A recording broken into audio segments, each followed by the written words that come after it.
Hi, and welcome to Gender Speaker Live, the show where we're talking about all things gender. And today I'm going to be talking about the Equality in Human, Equality Act of 2010.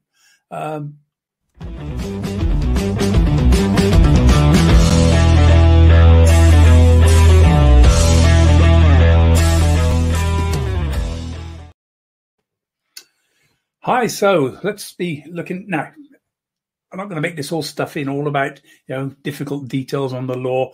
The Equality Act is like 750 pages, a really big tome, and I'm not going to get the detail of that. I want to get to just a sense of what it's all about and some of the important elements of it, because its history was a bit fraught, just to get that right. So let me just talk a little bit about the background of where it all came from and what happened, because it's 20 years ago now since it all started. And so a lot of that got lost. And I'll explain to you why.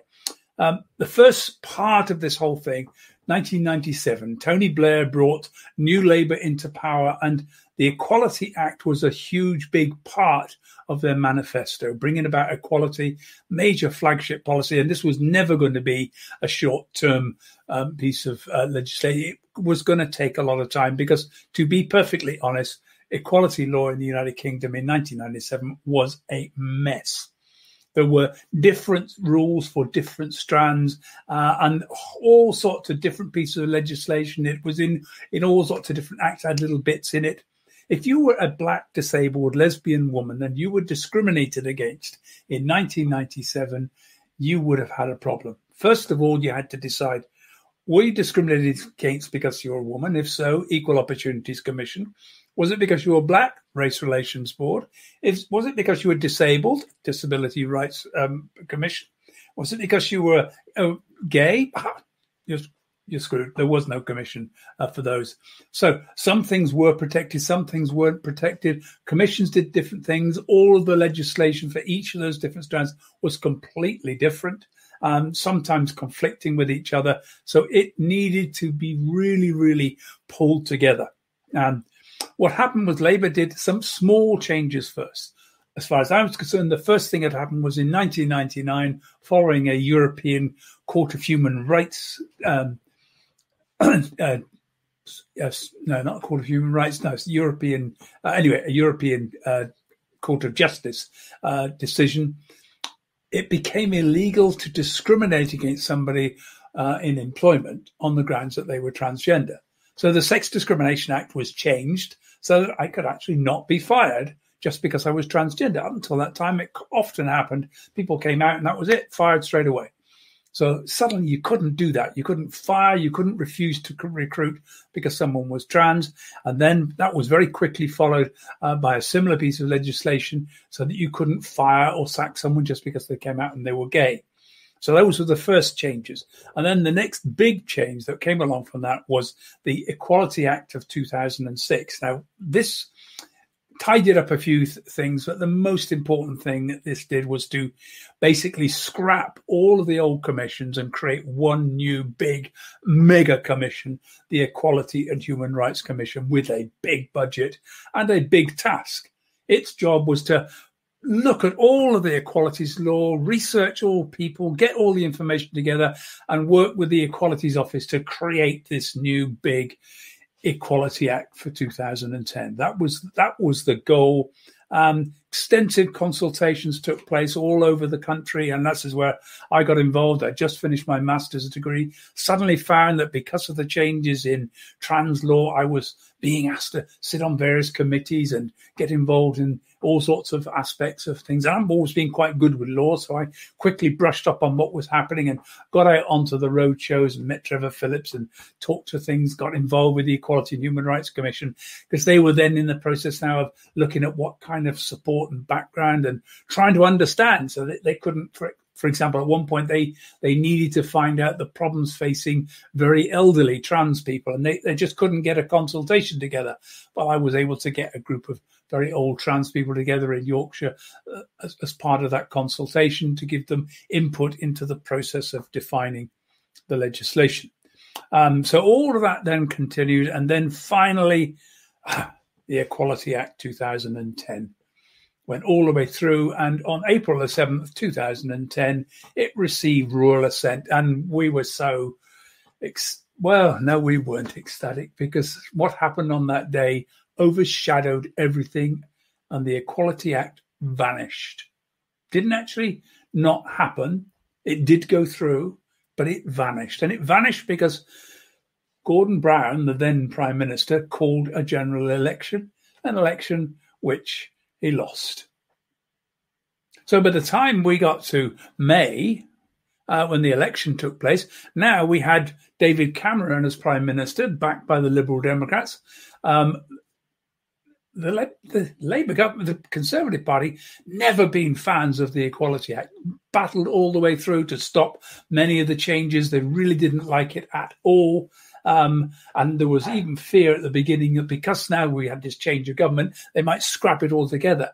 I think the Liberal Democrats managed to stop that from happening, because it was a Liberal Democrat who became the first minister to, sorry, her name's gone completely from my mind. She was the first equalities minister to help to post this through. But the problem was it actually became law in October of that year. That was when it came into force. And hardly anybody was interested. It had gone. It had never been talked about. It just came into being. There it is. The Equality Act's there. It's now in law. There was no big hoo-ha. There was no... the Equality and Human Rights Commission were doing their best, but the austerity program was in place. Their budgets have been slashed, and I mean slashed. They were about they literally lost about 3/4 of their budget. So the most that they could do now was not really educate and train everybody. They were just about able to carry on doing the work that was needed to maintain what was going to happen. So let's have a look at the Equality Act now. I'm going to share screen and just we'll have a look at what this all means and take you through what the Equality Act does and how it works in very simple terms. I'm not going to get complicated in this, but we'll see how we go. And feel free to ask a few questions if you're around. I'm happy to keep that going. Let's just take a look. So there's the first thing. The first thing that the Equality Act did that transformed everything was to create what are now called protected characteristics, and there are 9: age, disability, gender reassignment, marriage and civil partnership, pregnancy and maternity, race, religion and belief, which includes no religious belief. So you have a right to not believe in a religion. That's really important. Sex, huge challenge over this. Was it sex? Was it gender? I haven't sorted that out. They've still got a mess. It became sex because it was basically the Sex Discrimination Act section put into the Equality Act, and then sexual orientation. So there are the 9 characteristics. Now, what it essentially says is you can't discriminate against somebody on the grounds of any one of those protected characteristics. So you can't discriminate against somebody on the grounds of age. But actually, yes, you can. In fact, we set up laws that say that, there are certain ways in which you can discriminate. You cannot, you can't buy cigarettes and smoke cigarettes under the age of 16. You can't buy alcohol under the age of 18. You've got to retire at 65. No, we can't really afford that. We've got to retire at 67. But when I'm running my workshops, I have a bit of fun with this because I actually think that retirement is eventually going to disappear. The age at which you should be retiring is being pushed and pushed and pushed. And it's getting more and more difficult. And we've already equalised it. Men and women are now beginning to retire at the same age. But frankly, the problem is that the retirement income is paid for out of current taxation. And we're going to have all sorts of problems, aren't we, after COVID with all the money that's been... They're going to be looking for ways to shift this. You watch the age of retirement start to move again. Anyway, so we can bring in regulations that allow discrimination. It isn't about no discrimination. It's about, but you can't simply discriminate. You can't actually say, no, you can't have a job because of your age, unless you can show clearly that there is a good reason for that and there's no other way to be able to deal with it. There are 1 or 2 things where there's a conflict. So let's just take religion and belief for a second. Some people argue that their religion, their belief says that homosexuality is a sin and therefore shouldn't be allowed. So they don't want anything to do with that. So somebody who might have a very strong Catholic view might run a guest house and says, no, on not having homosexual people in my guest house. Well, actually, our laws override religious belief, so they have to. And this is where it becomes a bit of a conflict. Religious belief cannot override that. Now, what they can do is they can create something, and this is what's happened in Cornwall, where somebody challenged this particular law, and the courts have said, no, if you run a religious retreat specifically for members of your specific religion, not just anybody who's religious, but it has to be specifically for your religious belief, then you can exclude somebody who's gay, because people who are gay will not be members of that religious belief. Take, for example, another thing. A Catholic organization might say, well, we want to, we're going to recruit priests. Well, they can say, no, now, if you want to become a Catholic priest, you have to accept the Catholic belief that we disagree with homosexuality. So we will not recruit somebody who is basically gay as a priest. Now, we know that actually does happen, and they just turn a blind eye to it. But officially, they can say our official policy is nobody who's gay. At the same time, if a Catholic church was, let's say, advertising for somebody to come in as an accounts clerk, well, they couldn't say no gay staff for this, because being gay has got nothing to do with their ability at accounts. Doesn't affect the way that they do that. So you've got to be very clear that if you exclude someone who has a protected characteristic, it must be able to show that there's absolutely no other way that you could handle this. We know there's conflict, and those conflicts are dealt with in that sort of way. So I'm not going to go into too many details, but can you see the issue? There are conflicts on these, but overriding this is a general principle. You cannot discriminate against somebody on the grounds of one of these protected characteristics unless you can clearly demonstrate that not discriminating would actually be of a disadvantage to the people that you serve. So let's just have a look then at gender reassignment. Why it was gender reassignment. It's the only characteristic that isn't actually a characteristic. Yeah, we all have age. This is the whole great thing about the Equality Act. It's no longer different groups of people who are protected. Everyone is protected. We all have age. We all have a religion, or we don't have a religion. It doesn't matter. Yeah, somewhere around we all have a belief or lack of belief, and all of that is protected. We all have a sexual orientation. We're either gay, we're straight, we're pansexual, whatever. We all have a sexual orientation. We don't all have a gender reassignment. What we do have is a gender identity, and that is what should have been protected. My gender identity, because if that had been protected, that would have allowed protection then to automatically be available to people who are non-binary. As it is, non-binary people have to fit into a bit gender binary, and it doesn't work very well. So this whole area is one of the areas that we would like reviewed, the trans community. But there are other people who want to try and take back, unravel some of these rights. So it's a bit of a battle. This is the rule that used to exist before the Equality Act. Planning to undergo, is undergoing, has undergone a medically supervised process of gender reassignment. The Equality Act said, get rid of medical supervision, it's personal. Well, that changed everything. You don't have to have seen a doctor to be protected by law now. You don't have to have started a process for surgical treatment or hormone treatment. All you have to do is gone to see a counsellor, told a friend, told your parents, I think I have a problem with my gender.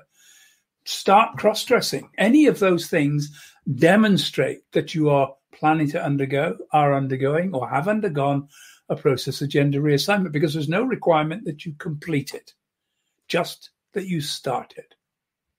So everybody's protected on this. And as you'll see later on, there are other factors which mean you're also protected by other directions. But this is the big thing, that pretty much anyone who's struggling with their gender identity is automatically protected, despite the archaic wording.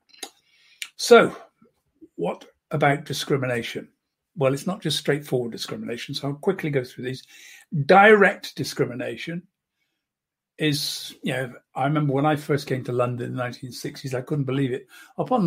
In the windows of I was looking for a flat to rent when I first came in 1969, and there were notices up.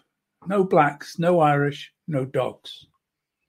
I mean, utterly and completely despicable that people would do that, but that was allowed then. That was where we were in 1969, the height of the hippie era and flower power. But yeah, you can't do that now. You can't even say that Scottish daily required. You've actually got to be able to clearly demonstrate any level of discrimination and specifically require that. So you can't say no trans people here, no gay people. That's absolutely forbidden by the Equality Act.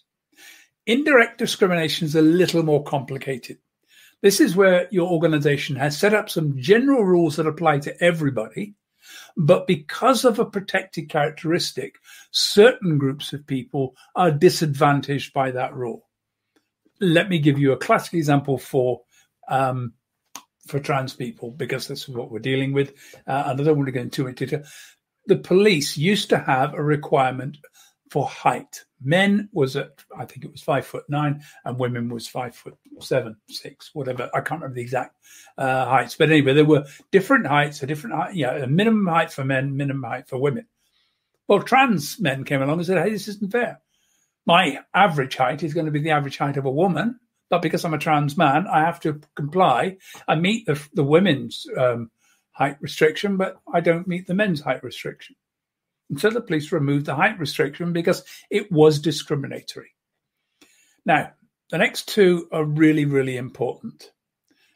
Indirect discrimination doesn't come out too often, but just important. If having a step at the front of your office, for example, just one thing, having a step at the front of your office means the building is no longer accessible for people who are in wheelchairs. Having something, the office up on the first floor but no lift. These are the sorts of things which create indirect discrimination problems. If you cannot provide an alternative means for somebsomebody without loss of dignity to be able to, access the service and access the building. So let's have a look at associated discrimination. This all started because a woman had a son with cerebral palsy, and it was quite bad. And a lot of people found it uncomfortable. His voice was difficult for him to communicate well. Lots of spittle and lots of anyway, he was good. It was a difficult case, and a woman was taking the son to a day centre where he was really enjoying it, but other people found it uncomfortable, which they sometimes do. And they couldn't directly discriminate against the young boy with cerebral palsy. So what happened was the manager decided cleverly he'd ban the mother from coming. Well, she went to court on this, and the court said, "No, that's stupid. This is an attempt to discriminate directly against one person by discriminating against someone who you think hasn't got a protected characteristic." So that was the end of it.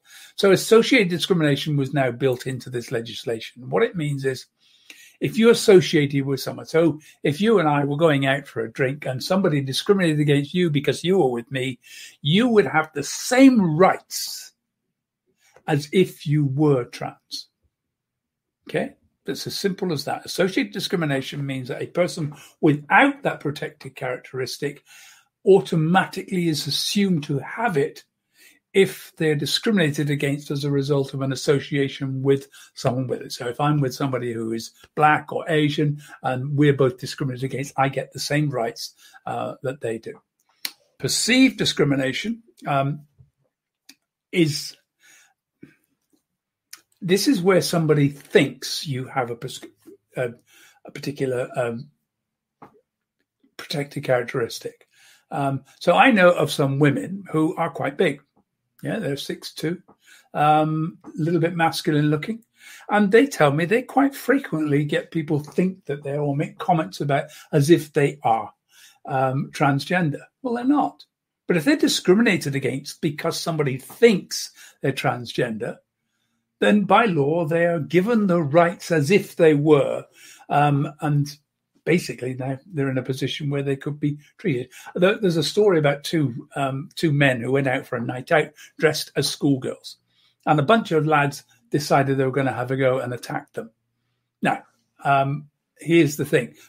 They were actually just ordinary straight guys dressed up, but because people shouted out abuse like tranny as they were coming down and attempted to hit them, that would have been a hate crime against them as trans people even though they weren't, because they were perceived to be. Now, the truth about this story is it turned out a bit differently, because the two guys in schoolgirl outfits happened to be cage fighters, and the thugs who tried to attack them got a right pasting that night, which I thought was extremely funny. But the point is that had they not been like that, they would have been fully entitled to make a claim that that was a hate crime, and I'm going to look at hate crime in a minute. So they would have been protected under the law.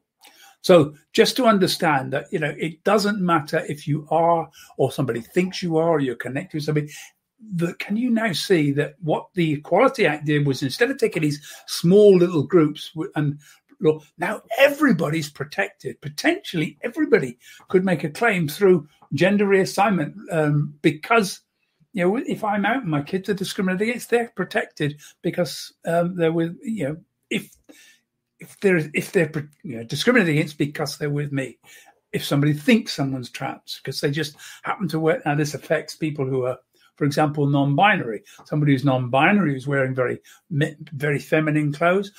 Maybe people might think they're gay or think they're trans. Well, if people think they're gay, think they're trans, treat them and discriminate against them because of that, the law says, fine, we'll treat you as if you are. And they forget all the same rights. Positive action, just going to very briefly cover this. Positive discrimination is as illegal as negative discrimination.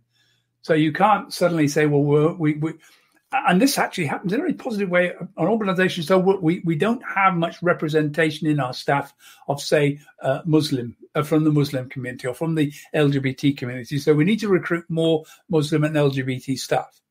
Well, you can't then just say, okay, fine, these next jobs are only available to LGBT and Muslim staff.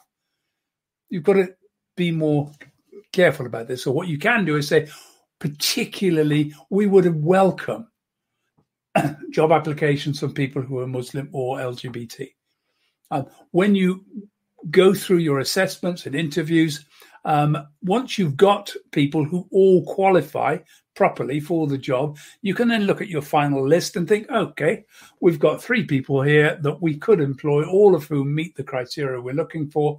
One of them is Muslim, and we particularly like to actually have more Muslim staff, so we'll take them.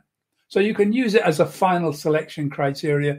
You can't use it as the in a discriminatory way in terms of application. So that's positive action. Got to be very careful. Talk to HR before you do this.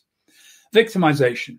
If somebody is being discriminated against, and makes a claim, if they've got harassment going on in the office and they make a claim, and then pressure is put on them to withdraw that claim, that's victimization. So any attempts to try to stop people from taking action to prevent discrimination, harassment, and victimization, that becomes victimization. Harassment. Let's look at that a little bit more detail, because this is really important. The harassment law is really quite strict and most people don't get it. So let's just quickly look at it. Harassment occurs when someone engages in unwanted behavior which is related to a relevant protected characteristic. So within the Equality Act, it has to be harassment on the basis of a protected characteristic. So somebody shouting fag, shouting tranny, calling out somebody because they're a Muslim, calling somebody negatively because they're black. All of these are harassment. Physical violence is also harassment. Sexual assault, that's all part of harassment law. It's covered by other laws as well, but as far as we're concerned, and which has the purpose or effect of violating a person's dignity or creating an intimidating, hostile, degrading, humiliating, or offensive environment for the person. Now, this is a real challenge here.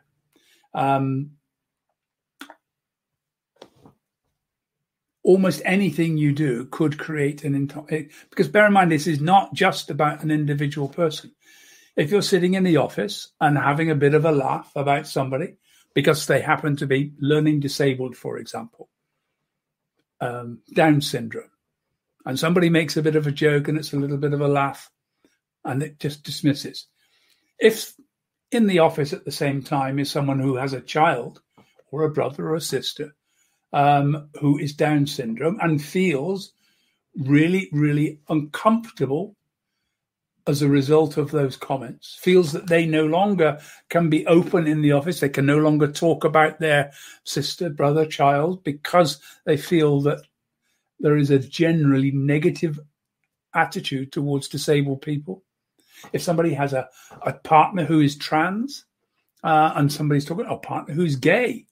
I've known somebody who was at a college, girl talking about in a very homophobic way because there was a gay lecturer. A person was unable to allow their gay partner to collect them from the college because they were worried that if they became clear that they were in a relationship with someone who was gay, that would ultimately mean that they would get talked about behind the back, they would get discriminated, they would get excluded from discussions.